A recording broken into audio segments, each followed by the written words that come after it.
말씀 누가복음 말씀입니다. 24장 13절에서부터 16절, 28절에서부터 32절 말씀입니다. 설교 제목은 연대의식에 관련된 건데요. 연대의식, 가을에는 사랑하게 하소서, 오직 한 사람을 택하소서. 택하게 하소서, 택하소서가 아니라 택하게 하소서죠. 택하게 하소서. 자, 누가복음 24장 13절부터 제가 여러분들 위해서 봉독해 드리겠습니다. 그날에 그들 중 둘이 예루살렘에서 25里되는 엠마오라 하는 마을로 가면서 이 모든 된 일을 서로 이야기하더라. 그들이 서로 이야기하며 문의할 때 예수께서 가까이 이르러 그들과 동행하시나 그들의 눈이 가리워져서 그인 줄 알아보지 못하거늘 그들이 가는 마을에 가까이 가며 예수는 더 가려하는 것 같이 하시니 그들이 강권하여 이르되 우리와 함께 유하사이다. 때가 저물어가고 날이 이미 기울어나이다 하니 이에 그들과 함께 유하려 들어가시니라. 그들과 함께 음식 잡수실 때 떡을 가지사 축사하시고 떼어 그들에게 주시니 그들의 눈이 밝아져 그인 줄 알아보더니 예수는 그들에게 보이지 아니하시는지라. 자, 32절 함께 읽습니다. 시작. 그들이 서로 말하되 길에서 우리에게 말씀하시고 우리에게 성경을 풀어주실 때 우리 속에서 마음이 뜨겁지 아니하더냐 하고 살아계신 하나님의 말씀입니다.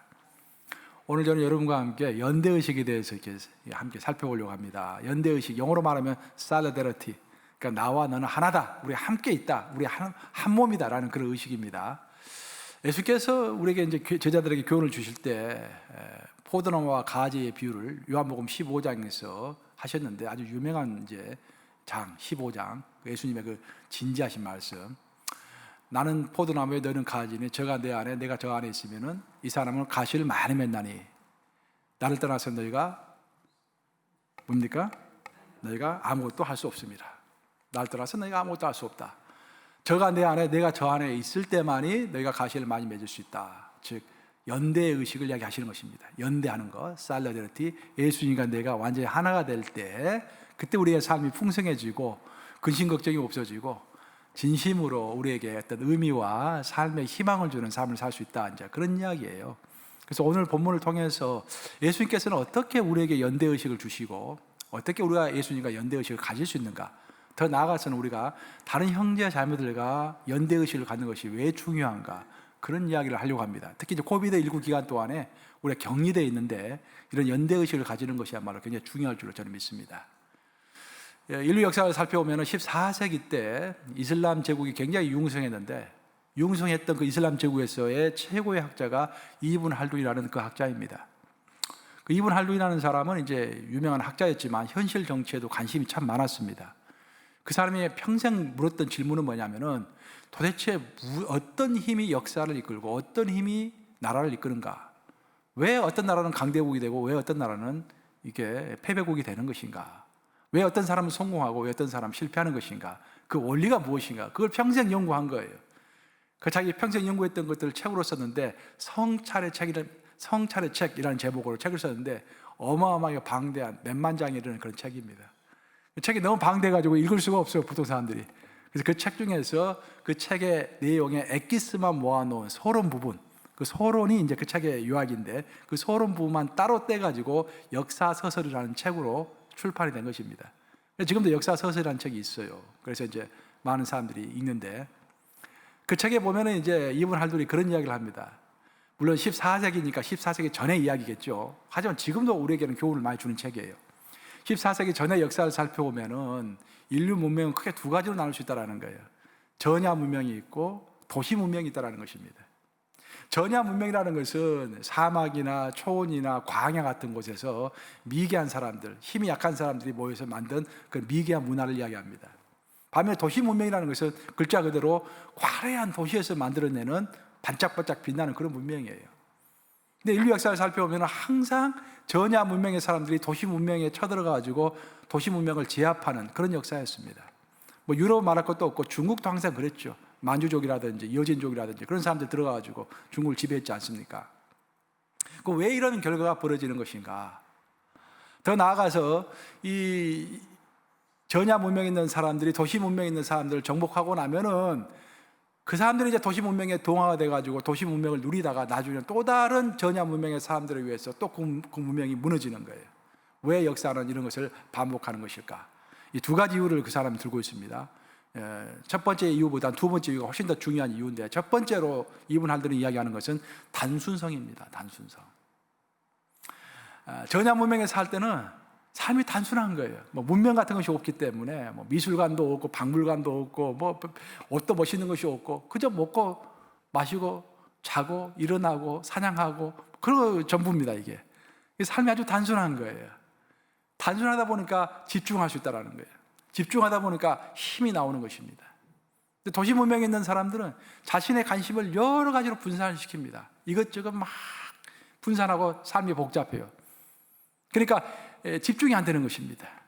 그런 시스템 속에서 전쟁이 일어나면은 당연히 도시 문명에 있는 사람들이 질 수밖에 없는 그런 상황이 된다라는 그런 이야기를 하고 있습니다. 저는 이 책을 읽으면서 참 우리 신앙에도 많은 도움을 주는 글이다라는 생각을 했습니다. 우리 신앙도 마찬가지입니다. 우리 삶이 단순해야 돼요. 너무 복잡하면 신경 쓸 게 많으면요 절대 여러분들이 신앙 세계로 깊이 들어갈 수가 없습니다. 그래서 예수님께서 우리가 염려하고 근심하지 말라는 말씀 많이 하셨지 않습니까? 또 자문에 보면 아굴이 그런 말을 했죠. 우리로 하여금 너무 부하게도 마시고 너무 가난하게도 마시고, 그렇죠? 우리에게 일용할 양식을 달라는 그런 이야기를 하고 있습니다. 왜 아굴이 우리 기도할 때 하나님께 기도할 때 나로 하여금 너무 부하게도 마시고 너무 부자로 만들지도 마시고 너무 가난하게 만들지도 마시라고 그랬을까요? 내가 너무 돈이 많으면 하나님을 의지할 필요가 없어지는 거야. 돈을 의지하게 되는 것이죠. 그래서 너무 부하면 안 돼. 너무 부자가 되면 안 돼. 또 내가 너무 가난하면은 삶이 너무 힘들기 때문에 자꾸 거짓말을 하게 되어 있어. 그래서 하나님의 영광을 가릴 수 있다 그런 말이에요. 그래서 부하게도 마시고 가난하게도 마시고 오직 내가 일용할 양식 얻을 수 있을 만큼. 그러니까 예수님께서 우리의 기도를 가르쳐 주실 때도 일용할 양식을 위해서 기도하라고 말씀해 주셨잖아요. 구약과 신약이 다른 게 아니라 다 일맥상통한 것입니다. 우리 삶이 단순해야 돼요. 너무 삶이 복잡하면은 이 도파민이, 제가 이번에 울림가족 모임할 때도 도파민 이야기 좀 했는데, 도파민이 우리를 이게 긍정적으로 이끌지를 못합니다. 도파민은 우리로 하여금 몰입하게 만들죠. 어떤 상황에 몰입하게 만들죠. 근데 도파민이 자꾸 나오면은 우리가 이것저것 신경 쓰면 도파민이 나와요. 너무 도파민이 우리에게 많이 나오면은 진짜로 도파민이 나와야 할 때 도파민이 나오질 않는 거예요. 평상시에 도파민을 많이 아껴둬야 하나님께 집중할 때, 기도할 때, 금식할 때, 내가 어떤 인생의 결정을 내려야 할 때, 작정을 하고 40일 기도할 때, 그때 도파민이 확 나오면서 집중하는 것이죠. 사업도 마찬가지고 공부도 마찬가지입니다. 우리 2세들 공부할 때도요, 평상시에 도파민을 이렇게 아껴뒀다가 여기저기 쓰지 않고 아껴뒀다가 공부할 때 팍 집중해서 그냥 한 일주일간 밥 안 먹고라도 24시간 공부할 수 있는 그 도파민이 확 나와야 돼요. 그런 도파민이 나와야 하는 거예요. 신앙인에게 있어서 필요한 게 집중력입니다. 그런데 이렇게 집중하려면 단순해야 돼요, 여러분들. 우리가 경제적으로만 단순한 게 아니라 심리적으로도 단순해야 합니다. 너무 걱정, 염려가 많으면요 하나님께 집중할 수가 없습니다. 코로나19 기간도 어차피 지나갈 과정입니다, 여러분. 언젠가는 지나가게 되어 있어요. 이걸 가지고 계속 이것만 생각하고 묵상하고 불평하고 걱정하고 근심하면은 우리가 진짜로 내 관심을 둬야 할 하나님께 들어갈 시간이, 분배된 시간이 적어지는 거예요. 이처럼 전야 문명이 도시 문명을 정복할 수 있었던 첫 번째 원인은 단순함이었다는 거예요. 진리입니다, 진리. 여기에 또 다른 중요한 이유를 또 설명하고 있는데, 이분 할들이 설명하고 있는데, 그것은 연대의식이라는 것입니다. 전야 문명에서 시골에서 사는 사람일수록 연대의식이 강하다는 거예요. 우리가 하나다. 우리 공동체는 하나다. 가족의식이 강한 것입니다. 그래서 서로가 서로를 돌보는 거예요. 그리고 저 사람과 내 관계가 깊기 때문에, 또 저 사람의 상황을 내가 잘 알기 때문에 저 사람을 위해서 기꺼이 내가 희생하려고 한다는 거예요. 희생하면서 용맹스러워지는 것입니다. 전쟁을 할 때도 내 옆에 사람이 죽으면은 내가 평상시 잘 아는 사람, 연대의식이 있는 사람이기 때문에 내 전우가 죽는 것을 보면서 더 용기를 내가지고 전쟁을 한다는 거예요. 근데 도시에서 사는 사람들은 그 연대의식이 없다는 것입니다. 큰 조직을 이루어서 살다 보니까 조직으로 이게 공동체가 움직여가는 것이지 연대의식으로 움직여가는 것이 아니다라는 것입니다. 저는 이 말이야말로, 이 연대의식이야말로 신앙생활에서도 아주 필요하다고 저는 생각합니다. 무엇보다도 하나님과 우리가 하나 돼야 돼요, 여러분들. 여러분 어떻게 생각하세요? 하나님과 나는 진짜로 하나다 생각하세요? 예수께서 말씀하셨잖아요. 요한복음 15장 5절에서 내가 저 안에 저가 내 안에 있으면 이 사람을 가시를 많이 맺나니 나를 떠나서는 너희가 아무것도 할 수 없습니다. 내가 저 안에 저가 내 안에, 내가 예수님 안에 있어야 돼요. 예수님 내 안에 있어야 돼요. 그래야만 모든 일이 된다, 그런 말이에요. 그것이 연대의식입니다. 예수님과 나 사이의 연대의식, 강하게 느끼고 있어야 돼요. 그런 것들을. 더 나아가서는 내가 다른 형제 자매와 연대의식이 있어야 돼. 내가 김지사와 나랑 하나다, 연대의식. 근데 김지사와 내가 하나라는 의식보다는 경쟁의식이 있고 자꾸 이렇게 신뢰가 되지 못하고 그러면은 이 신앙생활이 즐거울 수가 없죠.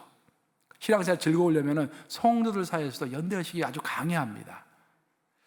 오늘 본문은 바로 그 연대의식에 대해서 이야기하고 있는 그런 구절입니다. 예수님께서 어떻게 제자들에게 연대의식을 주었는지, 어떻게 제자들이 예수님과 함께 연대의식을 갖게 되었는지, 그리고 예수님과 함께 연대의식을 갖게 됐을 때 제자들의 반응이 무엇이었는지 아주 아름답게 표현되는 그런 장면입니다. 오늘 그 엠마오의 이야기는요, 사복음서 중에서 누가복음에만 나오는 그런 특별한 이야기입니다. 그래서 신학교에서도 보통 이제 성찬식에 대해서 배울 때 꼭 이 본문을 가지고 이제 공부를 하게 되는데, 저는 약간 다른 관점에서 연대의식이라는 관점에서 여러분들과 함께 이야기를 좀 나누고 싶어요. 왜냐하면 코로나19 기간 동안이기 때문에. 오늘 본문의 배경을 보시면은 글로바라라고 하는 예수님의 제자가 있었습니다.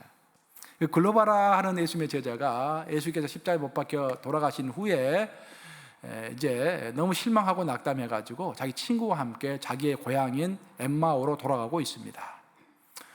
둘이 돌아가면서 이제 서로가 서로 이야기를 하는 거예요. 이런 일이 있을 수가 있냐. 그들의 희망은 오직 예수 그리스도였습니다. 예수 그리스도가 이 나라를 바꿀 것이고, 예수 그리스도가 메시아이기 때문에 자기들을 구원해 주실 것이고, 어떤 이대한 일이 벌어질 거라 생각했습니다. 그래서 그들은 뭐 있는 거 다 버리고, 베드로가 그물을 버리고 예수님을 쫓았던 것처럼 이들 또한 자신의 삶을 버리고 예수님을 쫓았던 것 같아요. 그랬는데 예수님께서 십자가에 못 박혀 돌아가시는 것을 보고서, 그냥 돌아가시더라도 보통 돌아가는 것이 아니라 너무도 비참하게 돌아가셨죠. 옷이 다 벗겨졌어요. 그냥 제 수치를 준 것입니다. 수치스럽게 만드신 거예요. 예수님을 옷을 다 벗긴 다음에 찻집으로 때리고 막 못을 받고, 손과 발에 못을 받고 얼마나 비참하게 만드셨습니까? 그런 모습으로 돌아가시는 모습을 보면서 마음의 절망과 희망이 없어졌을 뿐만 아니라 미래에 대한 기대가 없어져 버린 거예요. 우리 신앙에 있어서 기대가 없으면 다 없어지는 것입니다, 여러분. 천국에 관한 기대, 예수님의 재림에 관한 기대, 나의 성장에 관한 기대, 그런 기대가 없어지면 다 없어지는 거예요. 세상에서는 그것을 기대라고 이야기하지만 성경에서는 그것을 소망이라고 이야기하죠. 믿음, 소망, 사랑이라고 그러잖아요. 사실 소망처럼 중요한 것도 없습니다. 그런데 이들에게 소망이 없어져 버린 거예요. 이제 미래가 없어져 버린 것입니다. 예수님이 그렇게 죽는 모습을 보면서 완전히 기진맥진해가지고 낙담해가지고 투덜투덜 하면서 이제 고향으로 돌아가고 있습니다. 두 사람이 대화를 해요. 처음에 대화를 할 때는 서로가 서로를 위로했습니다. 야, 너무 이게 어처구니 없는 일이 벌어졌지. 이제 우리 어떻게 해야 하냐. 이렇게 서로 대화를 하다가 갑자기 오늘 본문을요, 이제 헬라 원어로 쭉 읽어보면은요, 거기 히제테오라는 단어가 나옵니다. 히제테오라는 단어. 히제테오라는 단어는 헬라어로 무슨 말이냐면은 격분하면서 큰 소리 내면서 싸우는 것을 히제테오라고 하는 거예요. 처음에 대한 아주 조근조근 아주 부드러운 이야기로 서로 위로하고 격려하면서 이 대화가 시작됐어요. 근데 시간이 지나면서 격론이 벌어진 것입니다. 너가 옳냐, 내가 옳냐. 그러면서 그 안에도 지금 절망해가지고 기분이 별로 좋지 않은데 화를 내면서 서로 대화를 한 거예요. 우리 가운데 그런 경우가 참 많죠. 처음에는 좋은 대화를 하다가도 약간의 의견 다툼으로 이래가지고 결국 고함을 치면서 그냥 다시는 보지 않을 사람처럼 싸우는 경우가 참 종종 있습니다. 그런 경우가 생긴 거예요. 바로 그때 예수님께서 그들 가운데 살짝 나타나신 것입니다. 그들 두 사람이 걸어가고 있는데 예수님 바로 옆에 서가지고 세 사람이 되어가지고 길을 걸어가는 거예요. 근데 오늘 본문을 보시면 아까 같이 읽었지만 그들은 예수님인지를 지금 모르고 있습니다. 예수님이 그들의 눈을 가리셔가지고 예수님인지 모르게 했어요. 모르는 상태에서 세 명이 이제 길을 걸어가고 있습니다. 그러면서 예수님께서 그렇게 그들에게 질문을 해요. 너희들은 지금 길을 걸어가면서 무슨 이야기를 하고 있느냐? 너희가 하고 있는 이야기를 나에게 한번 해주라. 그런 이야기를 해요. 여기서 우리가 첫 번째 질문을 우리 마음속에 가져야 하는 것입니다. 왜 예수님은 그들로 하여금 이제까지 그 두 사람이 했던 이야기를 다시 한번 하라고 하시는 것일까? 지금 이 두 사람이 했던 이야기는 예수님에 관련된 이야기입니다. 예수님이 죽으셨고 예수님이 이 무덤에 갔는데 어떤 여인들이 갔는데 예수님의 시체를 찾지 못했다라는 그런 이야기를 주로 했던 거예요. 예수님이 다 알고 있는 이야기입니다. 예수님 다 알고 있음에도 불구하고 그들에게 다시 한번 그 이야기를 나에게 해라라고 이야기하고 있는 거예요. 왜 그랬을까요? 이게 중요한 거예요. 왜 그랬을까? 예수께서는 그들의 감정을 치유하시기 위해서 그렇게 하신 거예요. 우리가 보통 내적 치유라는 말을 요즘 많이 쓰죠. 내적 치유라는 말. 내적 치유의 첫 번째 출발은 뭐냐면은 다른 사람의 하소연을 들어주는 것에서부터 내적 치유가 시작이 됩니다. 제가 신학교 다닐 때 신학교 가면은 이제 상담학을 다 배우게 되는데, 상담학 배우면은요 제일 많이 배우는 게 뭐냐면 들어주는 기술입니다. 들어주는 스킬. 어떤 사람이 무슨 말을 할 때 상담하러 와가지고 무슨 말을 할 때 가만히 앉아있지 말고 Really? 그런데 훈련해요. 거기서 다 이제 실제로 앞에서 따라서 하고만 그래요. 내가 너 말을 들어주고 있다라는 거예요. 이제 말만 들어줘도 거의 80% 이상 말하는 사람의 문제가 스스로 해결됩니다. 대부분의 요즘 현대인들의 문제는 뭐냐면은 자기의 말을 들어줄 사람이 없는 거예요. 자기는 친하다고 생각해가지고 친한 사람에게 자기 이야기를 막 하는데 이야기를 듣고 있는 사람은 자꾸 시계를 봅니다. 그 마음속으로 생각해요. 언제 일어설까?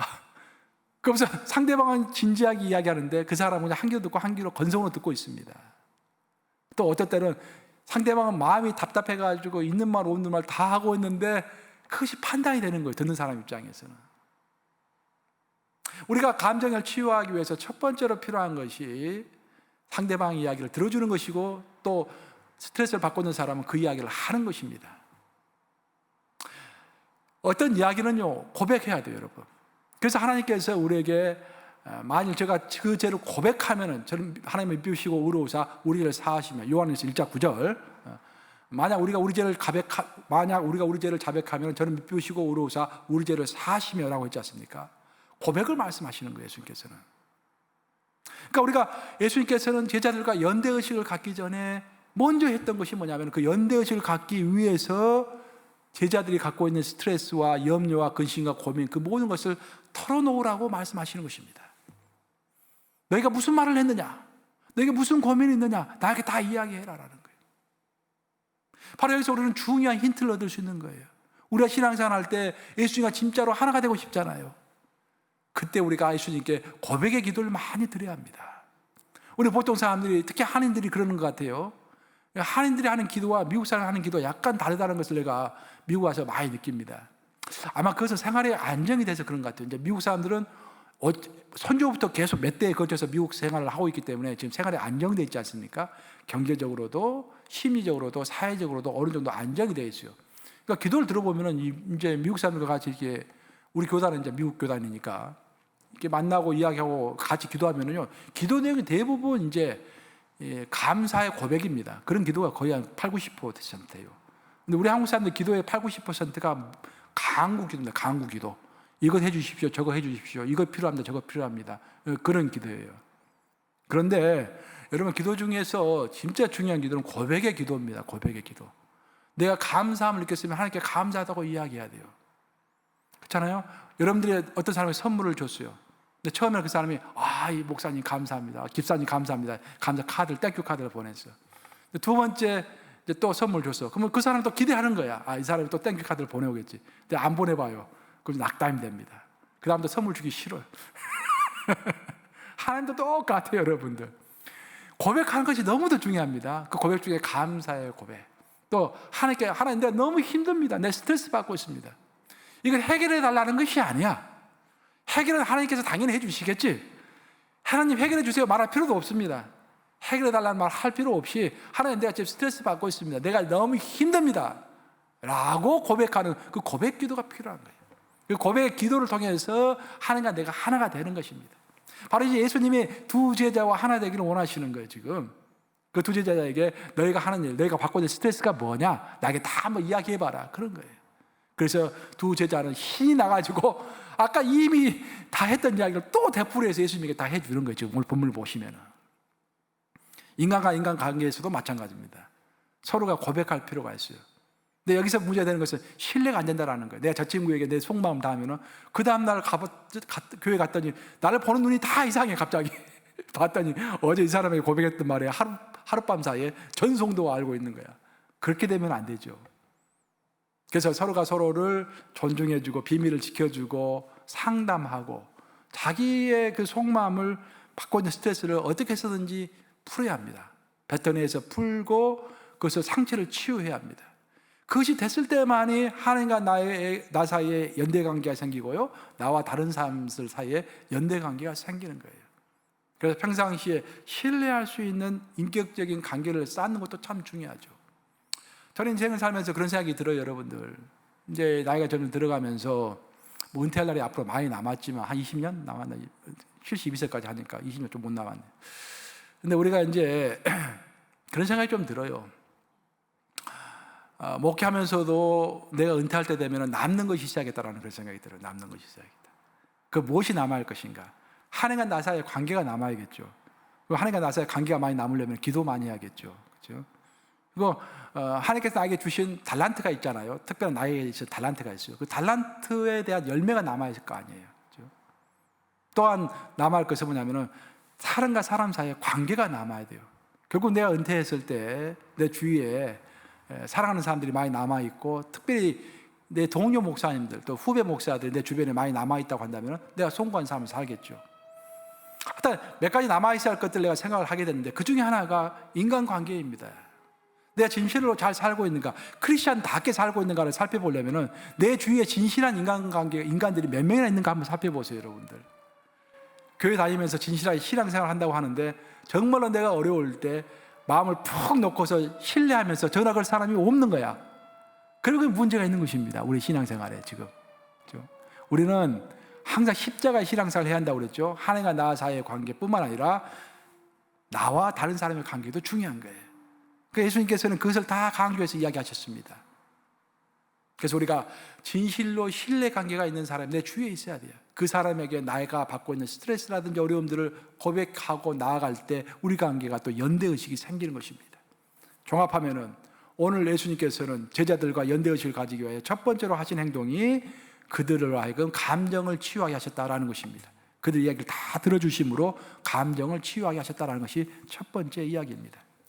미국 토크쇼의 여왕이라고 하는 오프라 윈프리, 여러분 잘 알고 계실 것입니다. 오프라 윈프리가 뭐 자기 고백을 많이 했죠. 과거를 보면 깜짝 놀랄 정도로 굉장히 불행한 여성이죠. 미국에 있는 여성들이 이런 불행한 여성도 있나라는 생각이 들 정도로 굉장히 불행한 인생을 살았습니다. 근데 지금 현재 미국에서 가장 인기가 많은 사람 중에 하나잖아요. 자기가 TV쇼에 나와서 고백했습니다. 왜 자기가 그렇게 인기가 많아졌는지. 자기가 생각해도 너무 이상하다라는 거예요. 자기 같은 흑인 여성, 이혼당하고 뭐 가족들에게 또 성적 피해를 당하고 뭐 실패하고 그렇게 뚱뚱하고 그런 나 같은 사람이 왜 이렇게 인기가 있어졌을까? 자기는 1, 2, 3의 법칙이 있다는 거예요. 자기 인생의 제1의 법칙은 뭐냐면은 항상 마음으로 상대방의 이야기를 들어준다는 것이 제1의 법칙이라고 합니다. 두 번째는 진심으로 공감해준다. 이야기를 들을 때 그냥 들어주는 것만이 아니라 공감한다. empathy라고 해요. 공감해주는 거예요. sympathy, empathy 하는 거예요. 이렇게. 마지막 세 번째로는 민첩하게 반응한다. 들어주고 공감하는 것에서 끝나는 것이 아니라 행동하는 거야.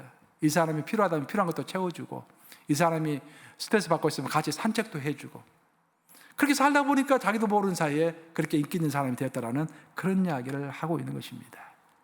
우리 코로나19 기간 동안에 우리 함께 모두 이렇게 다른 상대방의 이야기를 잘 들어주고, 상대방의 감정을 치유해주고, 더 나아가서 우리 또한 다 스트레스를 받고 있으니까 하나님께 마음껏 고백 기도를 드리는 저와 여러분들 되시기를 우리 주님의 이름으로 축복합니다. 그렇게 해서 오늘 본문을 보시면 이제 제자들이 예수님으로부터 감정적 치유를 받았어요. 그래서 기분이 좋죠. 기분이 좋으니까 예수님에게 말합니다. 예수님, 우리와 함께 하룻밤 지내십시다. 지금 현재는 예수님이 이제 모르고 있어요. 지금 제자들이 이 사람에게 우리 하룻밤 같이 자십시다. 우리 집에 가서 잡시다. 그렇게 이야기를 했어요. 예수님 오늘 본문을 읽어보시면 엠마오를 지나서 쭉 가려고 하셨다고 되어 있습니다. 원래 엠마오에 머물 계획이 없으셨던 것 같아요.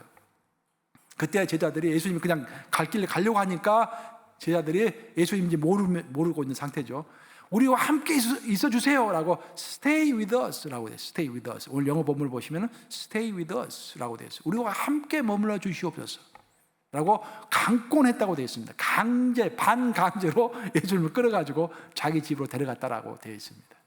그 예수님 데려와가지고 이제 밥을 먹습니다. 그 전에 누가복음 24장 28절과 29절 한번 보겠습니다. 누가복음 24장 28절과 29절 같이 읽습니다. 시작. 그들이 가는 마을에 가까이 가매 예수는 더 가리하는 것 같이 하시니 그들이 강권하여 이르되 우리와 함께 유하사이다. 때가 저물어 가고 날이 이미 기울었나이다 하니 이에 그들과 함께 유하려 들어가시니라 라고 되어 있습니다. 여기서 강권에서 예수님을 데리고 들어간 거예요. 그래서 그 위에 절 두 번째 줄 보시면 예수는 더 가려하는 것 같이 하시니 엠마오를 지나서 더 가려고 했습니다. 그랬더니 제자들이 반강제적으로 예수님을 자기 집으로 데려가가지고 함께 들어갔습니다. 그리고 저녁 식사를 한 거예요. 때가 늦은 저녁 식사죠. 때가 늦은 저녁 식사를 하는데 그 저녁 식사는 아주 소소한 저녁 식사였습니다. 그 소소한 저녁 식사, 간단한 저녁 식사를 가지고 예수님께서는 떡을 들어가지고 축사하시고 떼어서 제자들에게 주셨습니다. 바로 그때서 제자들의 눈이 열렸다라고 본문은 이야기합니다.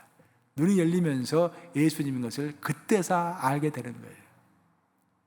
여기서 중요한 말은 여러분들, 소소한 저녁 식사라는 말이 중요합니다. 만약 이들이 그 전부터 이 자기와 함께 하시는 분이 부활하신 예수님이었다는 것을 알면 얼마나 놀랐겠습니까? 놀래가지고 자기 집에 가가지고 큰 잔치를 베풀었을 거예요. 자고 있는 사람들 다 깨가지고 큰 잔치를 베풀었을 것입니다. 하지만 예수님은 그들의 눈을 가리셨어요. 그리고 그들과 함께 소소한, 정말로 겸손한 저녁을 함께, 빵 조각 함께 드신 거예요. 그 빵 조각을 함께 나눌 때 그들의 눈이 띄어져서 예수님을 알아보게 된 것입니다. 우리 예수님은요, 큰 성전이나 위대하고 엄청난 어떤 기적 가운데만 있는 그런 예수님이 아닙니다. 소소한 식탁 가운데 계시는 예수님인 거예요. 우리가 언제 예수님을 만나냐? 여러분들 김치 하나 놓고 된장국 하나 놓고 밥 드실 때도 간절하게 기도하십시오. 예수님 감사합니다. 오늘 저에게 일용할 양주 주셨고 내 마음속에 항상 함께 하시고 이 모든 자연을 느끼게 하시고 코로나19 기간 동안에도 예수님과 동행할 수 있도록 기회 주시고 감사합니다. 감사 기도를 쭉 늘어나 보세요. 거기에 예수님이 함께 하시는 것입니다. 그 소소한 식탁 앞에서 내가 겸손하게 하나님께 기도할 때 내 눈이 번쩍 뜨이는 거예요. 그러면서 예수님이 보기 시작하는 것입니다.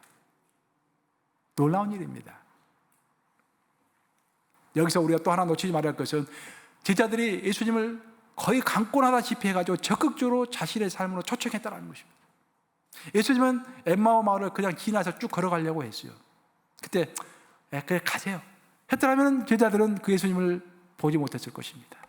그저 그들은 거의 강권하다시피 해가지고 자신의 일상의 삶 가운데로 준비된 반찬은 없었지만 자신이 평상시 먹는 그 소소한 아주 겸손한 식탁으로 예수님을 초청했을 때 예수님을 진짜로 만날 수가 있었다는 것입니다.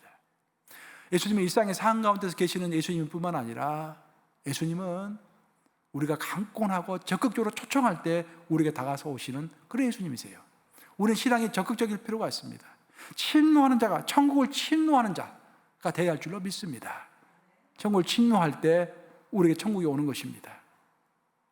이렇게 해서 예수님과 함께 식사까지 하게 됐습니다. 이제까지 내용을 다시 요약하면은 절망했던 제자들이 예수님을 만나서 자신의 어려운 점을 다 토로했을 때 예수님과 하나 되는 연대의식을 느꼈고 또 그것이 기뻐가지고 예수님을 초청해가지고 식사를 함께 했을 때 예수님이 부활하신 예수님의 모습을 보게 되었습니다. 세 번째로 그렇게 됐을 때 제자들이 너무나 마음에 감동이 있었습니다. 이 감동이 중요한 거예요. 감동이 너무 감동했어요. 와, 우리의 감정을 다 치유해 주시고 우리와 함께 식탁까지 공유하시고 와, 그 예수님 부활하신 모습까지 보여주시고 막 마음이 뜨거운 거예요. 마음이 뜨거우니까 제대로 그 자리에 앉아있을 수가 없었다라고 오늘 본문 이야기합니다. 33절이죠. 33절 한번 같이 읽어보겠습니다. 33절 같이 읽습니다. 시작. 곧 그때로 일어나 예루살렘에 들어가 보니 11 제자 및 그들과 함께한 자들이 모여 있어라고 되어 있습니다. 곧 그때가 언제입니까? 예수님과 소소한 식사를 하는 중에 예수님의 모습을 보고서 부활하신 예수님을 알아본 그때를 얘기해요. 예수님이 자기 바로 앞에 앉아있는 것을 보면서 깜짝 놀라고 감동하게 됩니다. 흥분하게 돼요. 감동과 흥분이 있어서 그 자리에 앉아있을 수가 없었습니다. 벌떡 일어났습니다. 그리고 다시 예루살렘으로 돌아가요. 여러분들이 역사 아셔야 할 것은 뭐냐면 예루살렘에서 엠마오로 가는 길은 내리막길입니다. 예루살렘 높은 고지역에 있죠.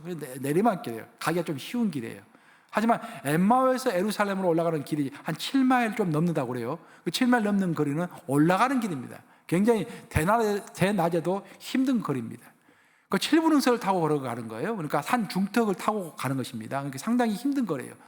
돌덩이도 많고 또 저녁에 산적도 나올 수 있고요. 그 어려운 길임에도 불구하고 그들이 벌떡 일어나가지고 다시 그 한밤중에 예루살렘으로 가는 것입니다. 무엇이 그들로 하여금 그런 행동을 하게 했습니까, 여러분? 마음에 감동이 있기 때문에 그 행동을 하게 하는 거예요. 감동입니다, 여러분. 감동.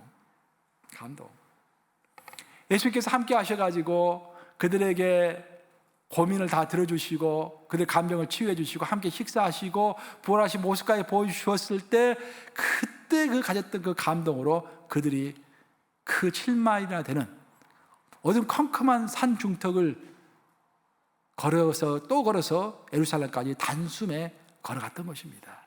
우리 신앙생활에 있어서요, 감동이라는 것이 필수적인 요소는 아닐지 몰라도요, 감동이 없으면 힘이 없습니다, 여러분들. 감동이 있어야 돼요. 우리가 또 감동을 할 때 우리 이제 육체가 60조의 세포로 구성되어 있다고 그래요. 굉장히 많죠. 60조나 되는 세포로 구성되어 있는데 우리가 또 감동을 받으면요, 세로토닌 같은 것이 막 나와가지고, 세로토닌 아시죠? 세로토닌 같은 게 나와가지고 막 전기를 받은 듯이 막 흥분한다고 그래요. 그러면서 내가 알 수 없는 엄청난 힘을 발휘한다라는 거예요.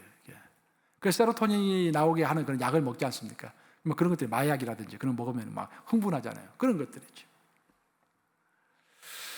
사실 예술가들은 늙지 않는다고 그래요. 왜 늙지 않냐면 예술가들은 감동을 잘하기 때문이라고 합니다.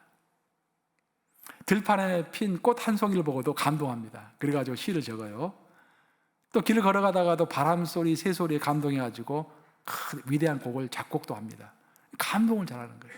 그러니까 예술가들이 잘 늙지 않는 것입니다. 제가 지금 수요일마다 우리가 성경 통시형 맥잡기하고 이제 울림 코스 번갈아 가면서 하고 있는데요. 우리 이태코 권사님 아시죠? 이 권사님이 한국에 지금 계시면서 계속 그 프로그램 참여하셔가지고 성경 공부 계속 같이 하고 있어요. 줌으로 성도들하고 같이. 이번에 이제 성경 공부가 끝나고 나면은 마지막에는 이제 어떻게 일주일 동안 보냈는지 쭉 자기 근황을 알리는 시간을 이렇게 갖고 있는데, 오늘 이 권사님이 갑자기 이번 주 수요일 날 누굽니까? 이현승 씨가 쓴 그 가을의 기도 있지 않습니까? 이현승 씨가 쓴 가을의 기도를 딱 암송해 주시는 거예요. 그 가을의 기도라는 시를 딱 듣는 순간에 감동이 아주 물밀듯이 몰려왔습니다. 내용은 그런 것이죠. 가을에는 기도하게 하소서. 낙엽들이 지는 때를 기다려 나에게 주신 겸손한 목으로 나를 채우게 하소서. 가을에는 사랑하게 하소서. 오직 한 사람 택하게 하소서. 가장 아름다운 열매를 위하여 이 비옥한 시간을 가꾸게 하소서. 가을에는 홀로 있게 하소서. 나의 영혼 굽이치는 바다와 백합의 골짜기를 지나 마른 나뭇가지 위에 다다른 까마귀 같이. 특별히 이제 가을에는 기도하게 하소서. 낙엽들이 지는 때를 기다려 내게 주신 겸손한 모구어로 나를 채우소서. 겸허한 모구어로 나를 채우소서. 그랬죠. 그 구절 들었을 때 가슴 울컥하더라고요. 겸허한 모국어로 나를 채우소서. 지금 제가 미국에서 한국어로 목회를 하고 있잖아요, 지금.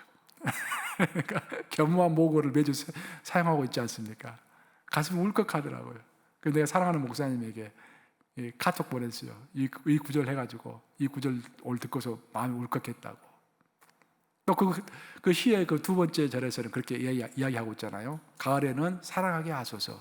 오직 한 사람을 택하게 하소서. 오늘 설교의 본문입니다. 오늘 설교 제목입니다. 오늘 설교 제목이 역사 나왔어요. 그 한 사람이 누구겠습니까? 가을에는 사랑하게 하소서. 오직 한 사람을 택하게 하소서. 그 한 사람이 바로 예수 그리스도시죠. 예수 그리스도. 이 가을에는 예수를 사랑하게 하소서. 큰 감동으로 사랑하게 하소서. 오늘 결론의 본문입니다. 오늘 결론입니다. 결론을 맺고자 합니다. 이 가을에는 우리가 사랑을 하되 한 사람을 사랑해야 합니다. 예수님 사랑해야 하는데 감동을 가지고 사랑해야 한다는 거예요. 우리 감정을 치유해 주신 하나님, 예수님, 일상의 소소한 삶 가운데 함께 하시는 예수님, 나와 함께 연대의식을 갖고 계시는 예수님, 그 예수님을 감동으로 사랑해야 한다, 그런 말입니다. 초대교회는 강력한 연대의식이 있어서 많은 시련에도 불구하고 꿋꿋하게 성장해 갈 수가 있었습니다. 지금 코로나19 기간 동안 우리에게 그 무엇보다 필요한 것이 바로 저는 연대의식이라고 생각합니다. 여러분 홀로 격리되어 있을 때 예수님과 더 깊은 연대의식을 가지시기를 주님의 이름으로 축복합니다. 또 교회에 나왔을 때는 성도들 간의 연대의식을 갖기를 주님의 이름으로 축복합니다. 월마트의 경영 원칙 중에 하나가 10발자국의 원칙이라는 것이 있다고 하지 않습니까? 월마트의 직원들은요, 자신이 가게 매점에서 서 있는 그 위치에서 10발자국 이내로 들어오는 어떤 사람이 됐든지 자신이 모셔야 할 고객으로 생각하고 최선을 다해서 친절을 베푼다라는 것이 그 회사의 방침이에요. 그 10발자국의 원칙은 우리 뉴욕 감옥에 필요한 원칙입니다. 10발자국 이내에 눈에 들어온 성도가 있으면 즉각 사랑해야 합니다. 즉각 연대의식을 가지도록 노력해야 합니다. 이 가을에 우리가 한 사람을 택해서, 우리 예수님 물론 택해야 되겠고 우리 성도들 중에서도 여러분들이 별로 좋아하지 않는 한 사람을 택해서 저 연대의식을 갖도록 하는 그런 기간이 됐으면 참 좋을 것 같습니다. 그런 축복된 일주일이 되시기를 우리 주님의 이름으로 기도합니다. 함께 기도하시겠습니다.